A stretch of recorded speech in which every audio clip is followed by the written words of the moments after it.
Well, hello everyone, and welcome back to another episode of That's a Wrap. My name is Anthony Gentry, and I'm so glad you've joined me today. It's gonna be a packed show today. I took another week off. Sorry about that, but I'm back, and I got some movies to talk about. I got trailers to talk about while I was gone. A little award ceremony called the Oscars released their nominations, and I'm really excited to get through all of that. If you don't know, this is That's a Wrap. This is a movie review podcast where every week I come in, hopefully every week, usually it is. It's been a little crazy recently, but usually every week I will come in and review the latest and greatest movie to come out. And this week, it's a little old, but I will be reviewing Mean Girls, along with a couple Oscar nominations that I got to see. But before we get into any of that, let's get into one of my favorite topics to talk about around this time of year, and that is the Oscars. So about last, I want to say Tuesday, maybe Wednesday, they released the Oscar nominations.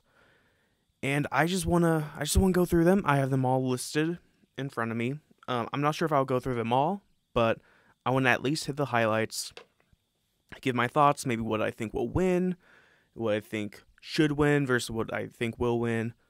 We'll see. But let's get started with writing.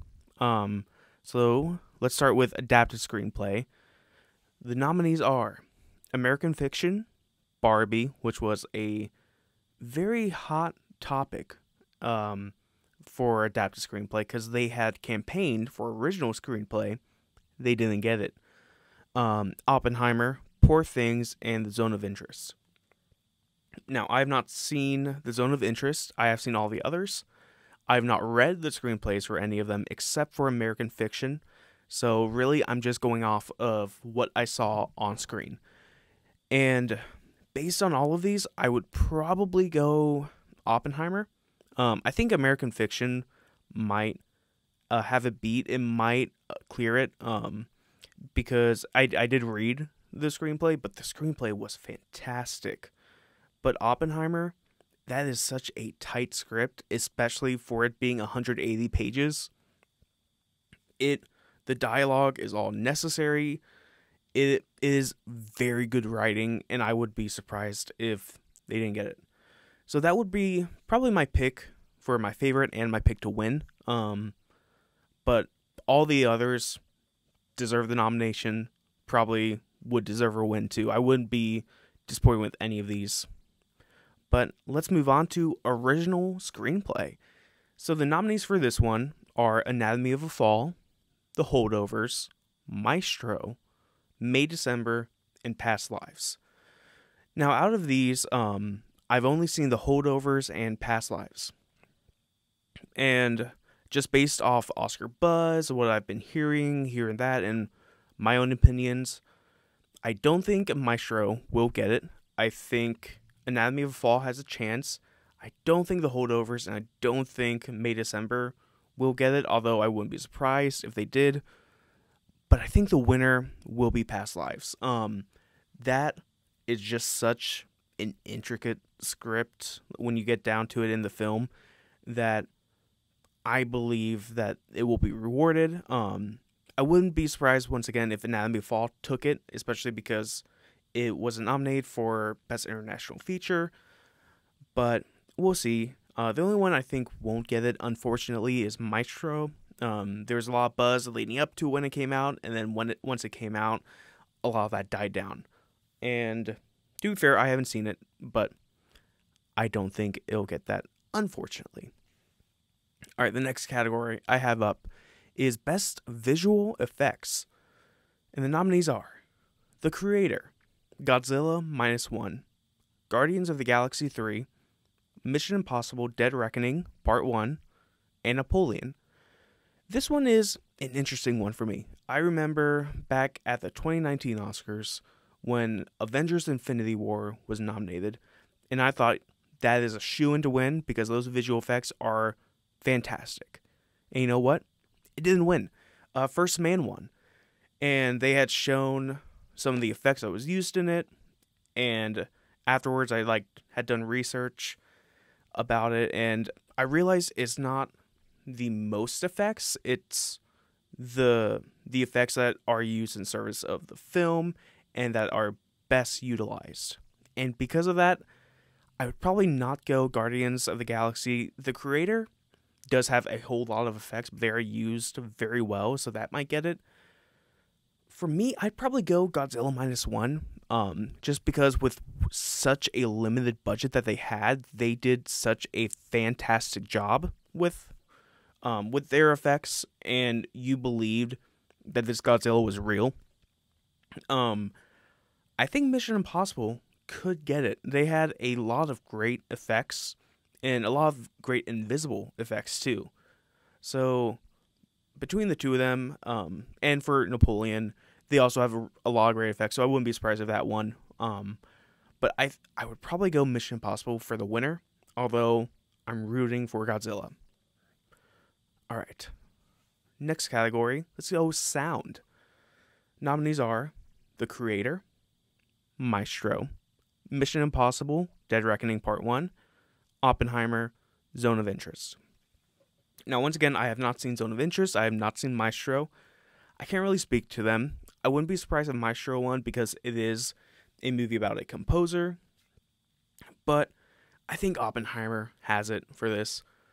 Just the way the sound is mixed and edited in, especially when they bring in like the explosions and the atom bomb. It is done so well that I think it just has to take it.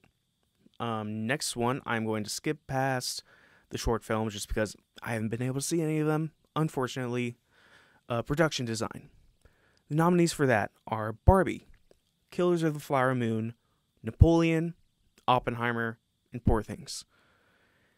I feel like this is a runaway for Barbie. I wouldn't be surprised if any of the others, especially Poor Things, got it, because Poor Things is a very production heavy film, like design wise, and it has a very clear design. But Barbie, man, like if you cause a worldwide pink paint shortage, come on. And the production in Barbie Land was so perfect that it felt real but also plastic. So you felt like you're in the world of these toys. It was so well done. I cannot imagine it not getting it. All right. That's the best picture. I'm going to skip past that for now. Music. I won't talk about original song, but let's talk about original score.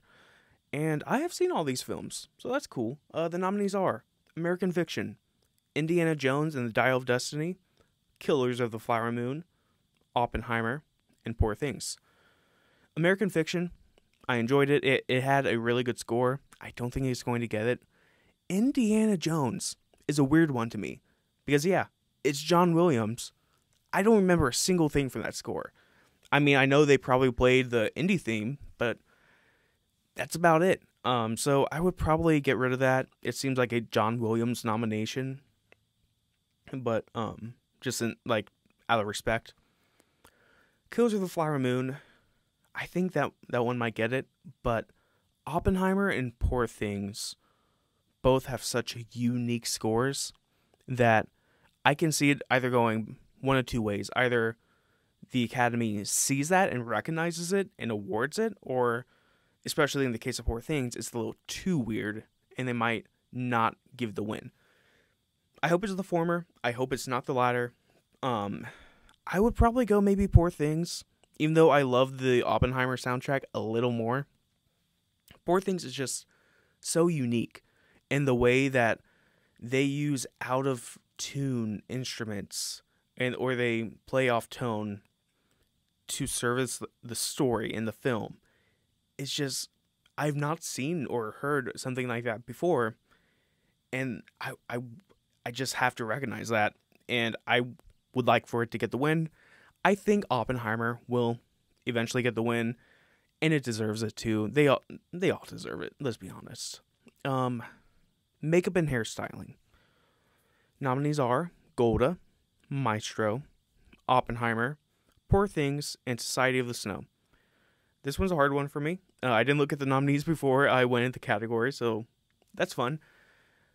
I might go Maestro because I know that had a lot of makeup and hairstyling, but man, Poor Things. No, it has to be Poor Things because you got the makeup with Willem Dafoe and all the makeup that Emma Stone has, and later on in the film when she gets an occupation, the makeup that they have, and all the elaborate hairstylings that you see in this film. I feel like it has to be Poor Things. But they do like a good period piece, so it could be Oppenheimer. Who knows? Okay, Best Film Editing. Nominees are Anatomy of a Fall, The Holdovers, Killers of the Flower Moon, Oppenheimer, and Poor Things. Out of these, I love the way the editing made The Holdovers feel like a movie out of the 70s, which was definitely the intended feel, and the look of it, I loved that. So I really love the editing. Same for Oppenheimer, same for Poor Things, but Killers of the Flower Moon, I feel like it has to be that. It's Martin Scorsese's mainstay editor, Thelma Schoonmaker. She's a legend. I'm not sure if she's won an Oscar yet. I forget. But especially if she hasn't won it, she's definitely going to get it. I wouldn't be surprised if any of the others got it. I haven't seen Anatomy of a Fall, so I can't really say much to that. But my vote would be Killers of the Flower Moon to win, and my personal vote. All right. The next category. Let's go costume design. Nominees are Barbie, Killers of the Flower Moon, Napoleon, Oppenheimer, and Poor Things. Same thing for me with Poor Things. Just such elaborate costumes that also kind of inform the characters and who they are, what they're feeling. I feel like that is so unique, and well, not the idea of costuming characters to inform how they're feeling, but just how they are costumed is so unique. But Barbie, those had really great costumes. Killers and Oppenheimer, they love a good period piece. My vote would probably be Poor Things. I think Oppenheimer might take it. I'm not sure. That's a hard category. I'm gonna skip a few of these. Animated feature film. This is an interesting one. I'm not sure how I feel about it, but Boy and the Heron, Elemental, Nimona, Robot Dreams, and Spider-Man Across the Spider-Verse are your nominees. And here's the thing. Elemental, fine movie, not one of the best animated feature films. I'd put Super Mario over it. I put Teenage Mutant Ninja Turtles over it. There's a few other just animated films that are so much better. I haven't seen Trolls, but I've heard a lot of people like it, so maybe that could go in. I don't know, but Elemental just wasn't my bag. Boy and the Heron's gonna take it. I don't know, I love Spider-Man, but I think Boy and the Heron is going to take it, and it would deserve that. Alright, let's go into the acting categories. Best Actress in a Supporting Role. The nominees are Emily Blunt, Danielle Brooks, America Ferrera, Jodie Foster, and Divine Joy Randolph. Look, these are all great actors. I have not seen Color Purple or Nyad, so I can't really speak to that. But all the other actors, they did a great, amazing job. But man, Divine Joy Randolph, this is her year. She's going to take it. She had such a nuanced performance in The Holdovers that was filled with so much pain and agony, but she gave it so much life and humor, and it was just such a great performance that I cannot see anyone else getting it, and so she'd be my vote. Actress in a leading role. Nominees are Annette Bening, Lily Gladstone, Sandra Hüller, Carey Mulligan, and Emma Stone. So this one's a little hard because I have not seen 3 of the 5 nominees. I would vote Lily Gladstone for my pick. She gave such a good performance in Killers of the Flower Moon, especially one that didn't have a whole lot of dialogue, but her actions spoke so much. And Emma Stone, I think, could be a runaway with it too. Carey Mulligan, I've been hearing a lot about, so this one's a little hard for me. I really hope Lily Gladstone wins. Not only would it be a historic victory, but for me, it is the best performance of the year, in that category at least. I've not thought about best performance of the year. I have to think about that one because she's up there for sure. Let's go to Best Actor in a Supporting Role. Nominees are Sterling K. Brown, Robert De Niro, Robert Downey Jr., Ryan Gosling, and Mark Ruffalo. Look, I love Ryan Gosling. He's great. I wouldn't really nominate him for Barbie. I thought he was great in Barbie, but I can't think off the top of my head who I would replace with him, but I know there are other acting performances who I would put in place of that. But putting that aside, I think this is a three-way race between Robert De Niro, Robert Downey Jr., and Mark Ruffalo. Robert Downey Jr. has been a long time coming. He gave such a great performance in Oppenheimer that was always changing. You never truly knew like whose side he was on and what his allegiances were until the end. Robert De Niro played such a despicable character, and he did that so well that it was kind of scary to watch. But Mark Ruffalo also played such a despicable character, but he played it with so much, I don't want to say joy, but you can tell he was having fun in the role while also playing this monster of a guy. And I feel like he might get the win. He had such a great performance in Poor Things. It was so conflicting in the best ways at any given moment, where he was supposed to be this adult, but so childish too. It was great. I'd give it to him. All right. Best Actor in a Leading Role. The nominees are Bradley Cooper, Coleman Domingo, Paul Giamatti, Cillian Murphy, and Jeffrey Wright. For this, Cillian Murphy, I think, probably would get it. My pick is Paul Giamatti. He is so good in The Holdovers. He's never won an Oscar, so this would also be a very long time coming. But his role is so multi-layered in The Holdovers, because you start out hating this guy, and then the more you get to know him, the more you fall in love with him, and you understand the tragedy of his character and of his past, and the meaning of the title, The Holdovers, comes down to like all three characters, but he's kind of the anchor of it. And he gives such a great performance that I cannot see anyone else winning it. Even though I do believe Cillian Murphy might get it over him. Jeffrey Wright also gave such a great performance in American Fiction, but I feel like the strength of that film is the screenplay. So I would give it to Paul Giamatti. Let's go to the top awards of the night. Best Director. The nominees are Anatomy of a Fall, Killers of the Flower Moon, Oppenheimer, Poor Things, The Zone of Interest. Now my pick would probably be Killers. Martin Scorsese just did such a great job directing that film. But the winner, we all know, it's going to be Oppenheimer. I think that's just a clear and cut case. I do think Killers could have a shot. But I do think Christopher Nolan just did such a great job directing that film that it has to be him. I am mad that Greta Gerwig did not get a nomination. I would have probably taken out Yorgos Lanthimos from Poor Things and put in Greta Gerwig. Even though both did such a great job directing, it would be hard to take that out. But man, it's a shame. Anyway, let's go into the big one.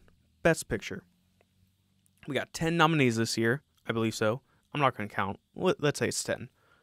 The nominees are American Fiction, Anatomy of a Fall, Barbie, The Holdovers, Killers of the Flower Moon, Maestro, Oppenheimer, Past Lives, Poor Things, The Zone of Interest. This one is a little tricky for me, because Killers and Oppenheimer are clearly the two frontrunners in this race. But here's the thing. I think The Holdovers and Anatomy of a Fall and even American Fiction have a very good chance at getting this. This is what I like to call, I probably brought it up in last year's Oscar talk, the Green Book effect. I'm not a huge fan of Green Book. I wouldn't even say I'm a fan of it. And so when I saw that it won Best Picture, I was surprised, especially after I saw it, because I hadn't seen it once I saw Best Picture, but then I was excited to see it, and I was let down. And I call it the Green Book effect because that year, I believe it was 2020 Oscars, there were a lot of very deserving nominees. I believe Roma was one of them. I can't remember the others, but there were a lot of deserving nominees. And yet, Green Book won. Now, why is that? I believe it is because a lot of people in the jury decided, oh, this movie is going to win, so I'll give my vote to something I don't think will win, but I want to show my support. I'll give to Green Book. And because of that, enough people did it. The Green Book won. Now, that's just my conspiracy theory. Who knows if that actually was a thing? But yeah, I was not happy about that. It was 2019 Oscars, actually. And yeah, it sucked. But I think that could happen here, where a lot of people think, oh, Oppenheimer, Killers, that's going to get it.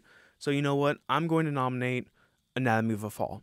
Especially because that is not eligible for international film because France didn't pick it.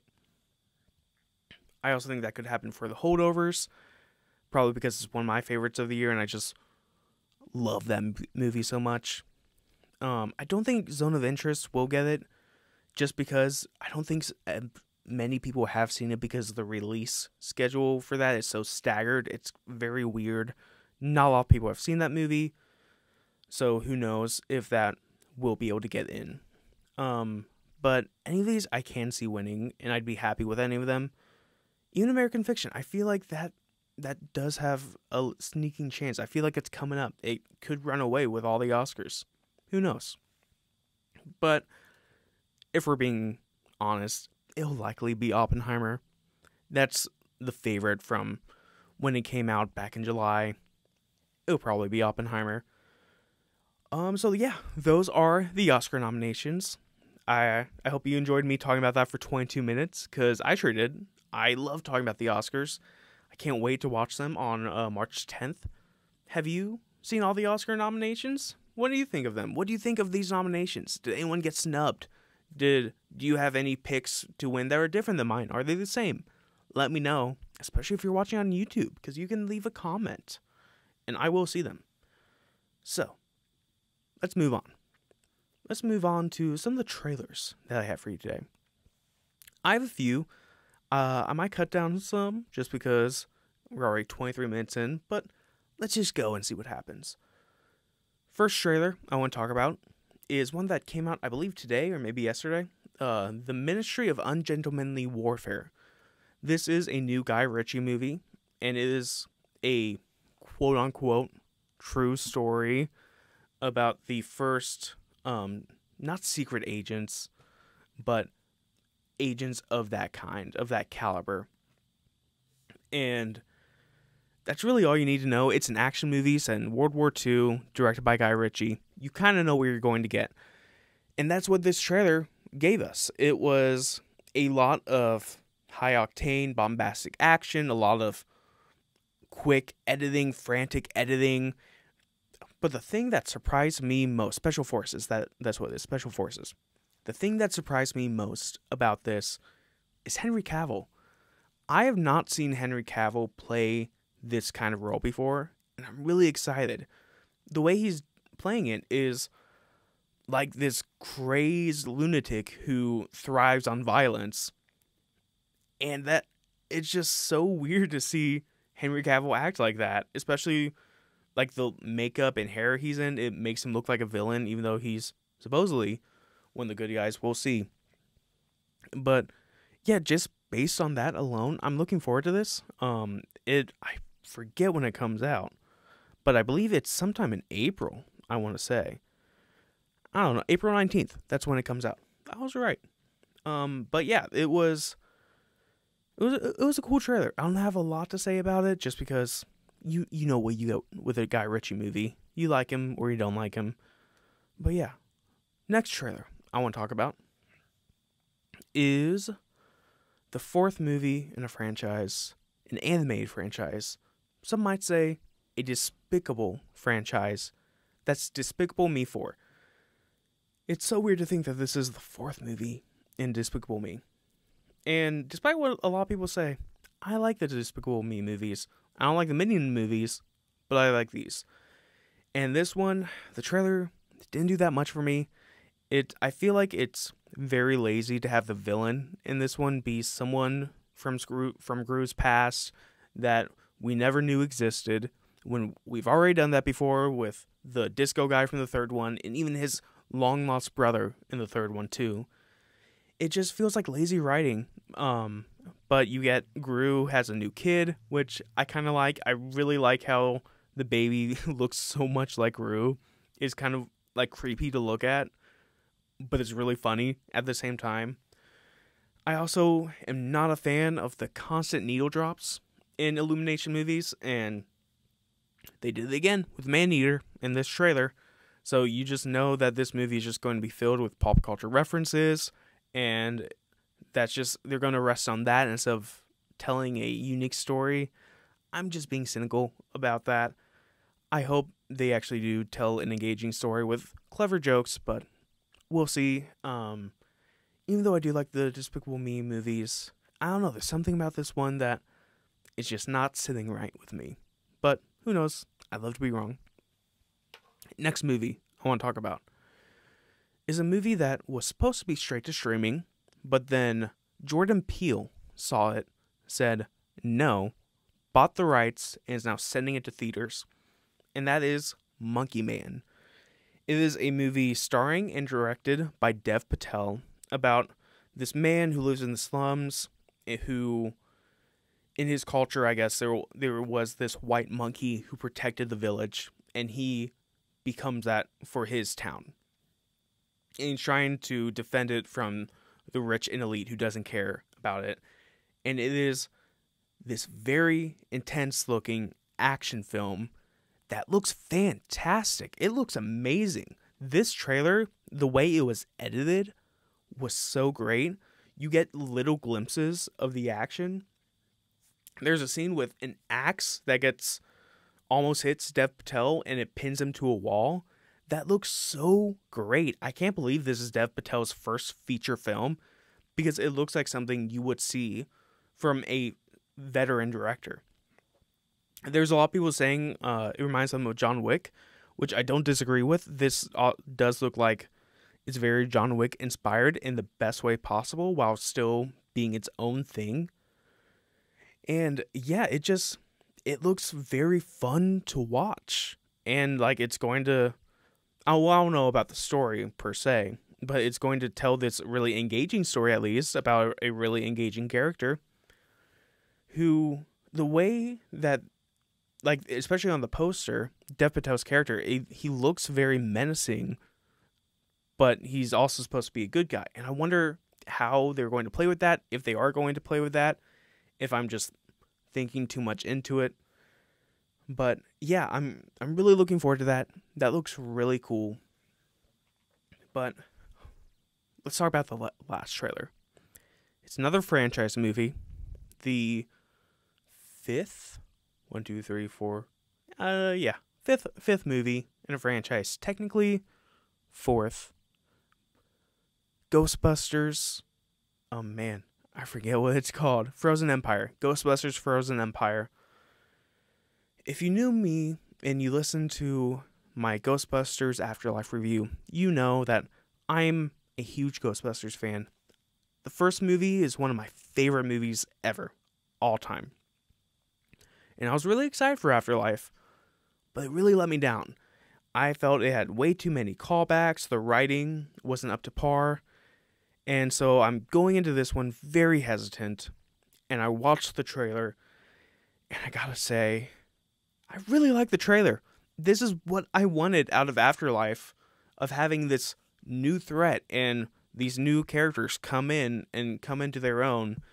And I'm even excited about having the old crew back, having Bill Murray and Dan Aykroyd and Ernie Hudson and Annie, oh yeah, Annie Potts is her actual name. I thought that was her character name, but no, that's her actual name. Having them all come back, it's so fun. And yeah, there are callbacks and nostalgia bait in the trailer, but it doesn't look like they're overdoing it like I felt like they did in Afterlife. It felt like it's a good enough, or yeah, it's good enough. And we have a new villain. We're not going back to Gozer. We have this new ice villain that looks to be actually creepy and chilling. No pun intended, but the way like it can freeze the streams, we've never seen that before. That's so cool. But the biggest thing I want to say about this trailer, practical effects. Now, not every ghost looks to be practical, but there's a few like the librarian, parts of Slimer, which I'm not happy about bringing Slimer back. Come on, just leave them be. But it looks like they're bringing some practical effects in for the ghosts, and I'm so happy about that because one of the best parts of the original is that these ghosts were all practical, and so they felt real and they felt terrifying when you saw them because you knew they were actually there on set. And then with Afterlife, it was so much CG that you didn't really feel that threat. You didn't feel that terror. So I'm really excited to have that back. Obviously not for all of them. I'm sure it will just be maybe for the older ghosts because it is just the librarian and just Slimer that look to have some practical elements. But I'm really hoping that they bring it in for more ghosts. And I like that drone trap too. That looks really cool. I'm really excited about this. I was not expecting to say that, but yeah, I'm looking forward to this. It looks really cool. All right, let's move in to the main topics of today. Well, not main, they're all main topics. But I got 3 movies to talk about. 2 of them I've already kind of talked about today because there are big Oscar nominees. And those are Past Lives and American Fiction. I'll start with American Fiction first, just because it's the one I have the least to say about it. Not to say it's not good, but I have more things to say about Past Lives. So, without further ado, American Fiction. If you don't know, this movie is about a black writer who is struggling to get his work published because all the publishers want a quote-unquote black book that just leans into stereotypes about black people. And the main character, whose name is Monk, doesn't want to do that. He wants to write his own things. But when a family tragedy occurs and he needs to make money to support himself and his family, he chooses at first to write this joke book that leans into all those stereotypes that people want him to do. And as a sort of screw you to publishers, he sends it in, and it gets picked up, it gets published. And now he has to decide, do I sacrifice my integrity to get this money that I need? Or do I shut it all down and just, let go of all that money and try to find another way? And it's such a unique movie. It's a very biting satire. It's a very funny movie, but it's also very sad in many ways. And there's many aspects of Monk and his character and his family that are very interesting that I don't really want to say, but it's sort of, I feel like hypocritical, I guess, to what Monk is preaching. And they don't delve into it that much, but I feel like the movie still makes a statement on it. And it just makes a statement on society and what society expects of people while trying to be progressive. It's still kind of not. And it's, like I said, it's just a very biting satire that fits really well with today. And Jeffrey Wright does such a great job in it. So does his brother, played by, I'm forgetting his name, but he was nominated for an Oscar. Oh man, I'm so sorry. I'm going to look this up right now. Oh no, I'm on the wrong one. Just forget it. But yeah, really great movie. I really liked it. I'm sorry, I gotta look this up. It's killing me. American Fiction, starring Jeffrey Wright, Tracy Ellis Ross, who also does a great job, and Sterling K. Brown. He did a great job. Sorry about that, Sterling K. Brown. But yeah, I really like this movie. I'd probably give it an 80. I had the misfortune of reading the screenplay before watching the movie, and it's only a misfortune because I love the screenplay so much, and it was written so well that I could visualize it, so that when I saw the movie, some of the choices in it I didn't fully agree with. I felt that it could have been directed a little differently, and so because of that, I have to give it that 80 because it's great, but I feel like it could have been better. But yeah, I really like that movie. Go check it out. It's still in theaters. Watch it on the big screen. Next movie that I saw is a pretty old movie. It came out in April, I think, but I think it's worth talking about. I saw it in the theater. You can check it out because it's nominated for an Oscar for Best Picture. Past Lives. This movie, I went in not knowing much. I knew it was about two people who were in love, and then they fell out of touch, and they reconcile and reconnect years later. And that's basically the gist of this movie, only they reconnect twice over 24 years. And at each point in their lives, they're in different points, whether it's be in their life, in their career, in their education. They're at different points in life. And this movie is so well made, it's heartbreaking to watch. Because you see these two people who knew each other since they were children, and the way this is written and directed, you feel that connection between them, you feel the love between them.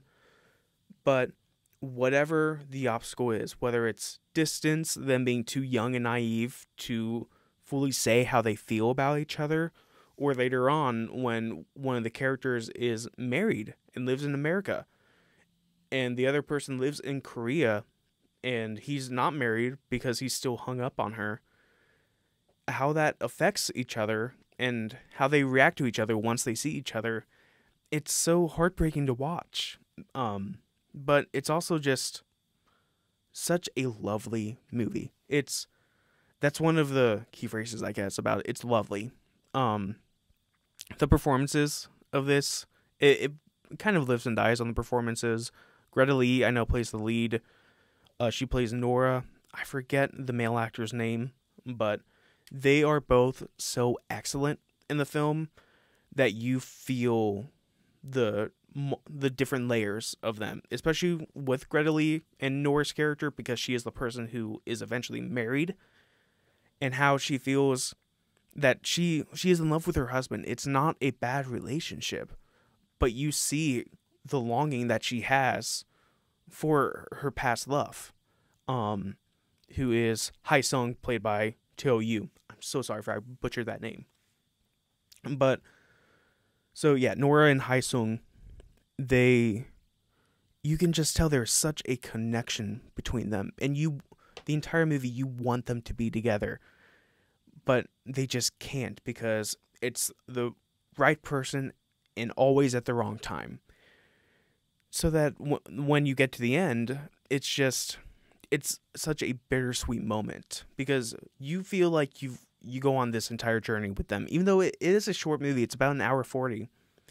You feel like you've gone on this long journey with them, and now you're saying goodbye with them. And it's very bittersweet because even though they're both at good points in their lives, you just can't help but wonder what if. And that's what this movie is all about, the wondering what if. That's where the title Past Lives come from, which they explain in the movie. I don't really want to go into detail about that.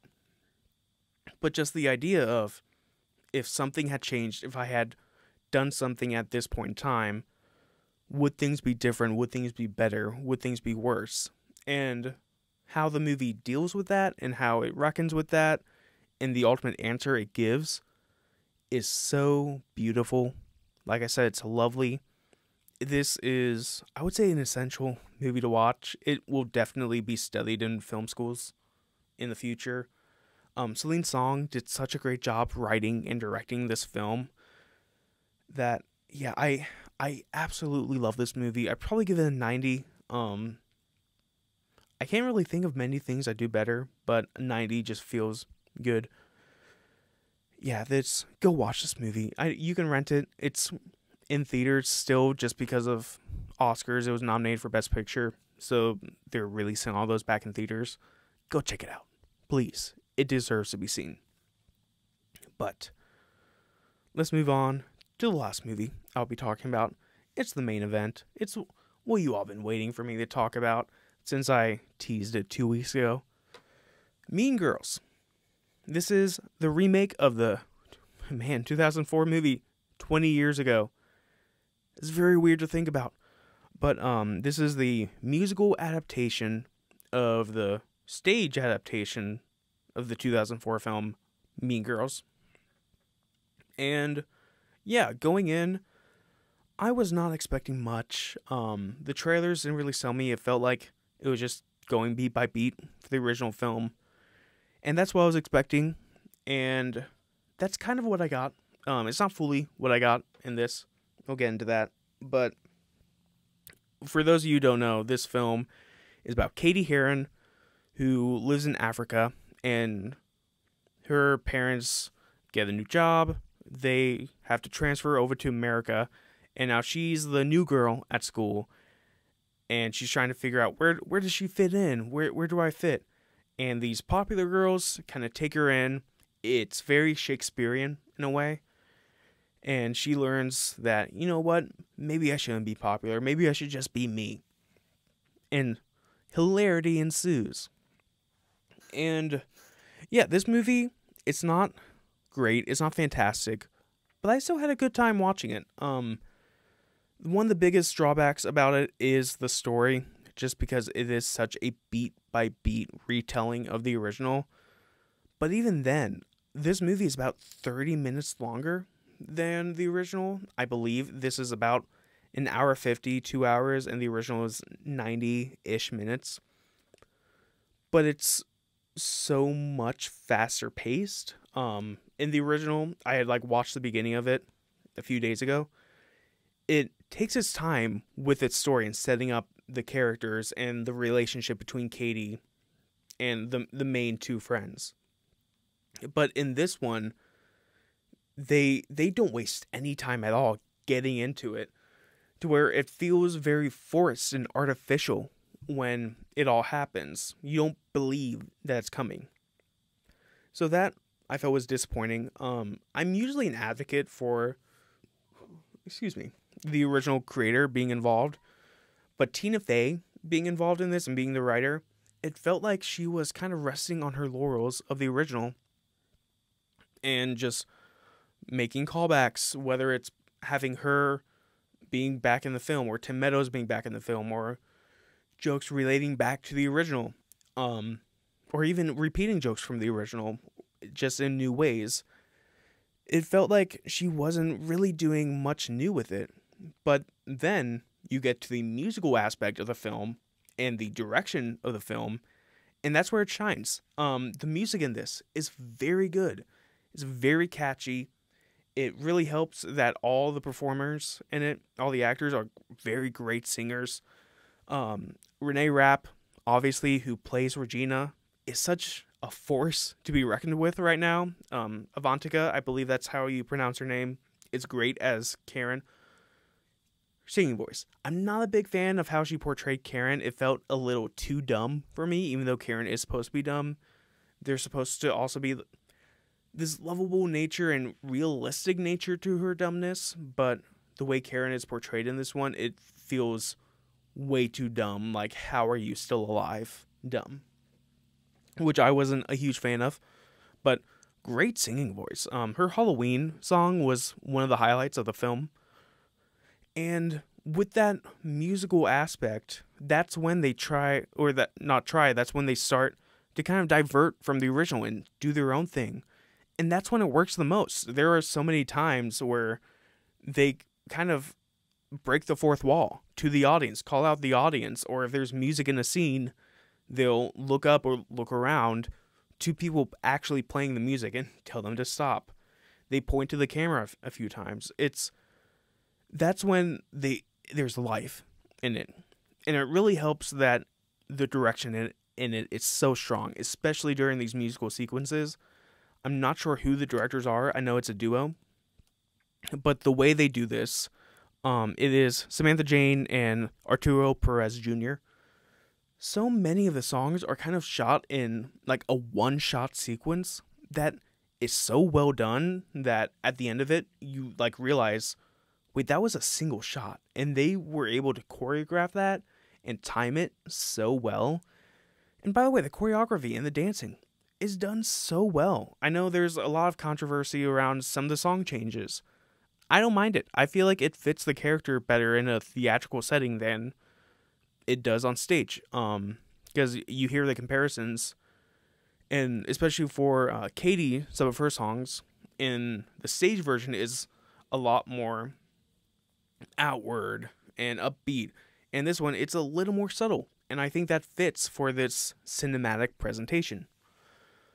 So yeah, overall I did enjoy this film. I was a little let down just from the story and the writing, but I was really brought up by the strong direction, the strong performances by everyone. I also want to shout out Damien Jaquel Spivey, who just does a great job of keeping that energy up and bringing it and giving it his all, because he is such a good part of this movie.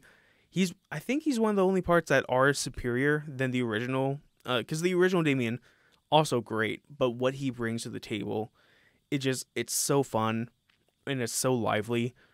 And Renee Rapp, once again, like, not only is her voice great, but her acting is so good. You believe her as Regina George, and that's a tall order to take on the role that Rachel McAdams originated and perfected immediately. That's something that is hard to replicate, and she brought her own spin to it. That's one of the great things about a lot of the characters in this movie. They put their own spin on these characters, which is really great and really cool. And that's when the movie gets its chance to shine, it shines. But then when it has to tell its story and give the beats of the original Mean Girls, like, all right, you know this is coming, you know that she has to dress up as this ugly thing at a Halloween party, whatever it may be, that's when it's still fine, but it could be so much better.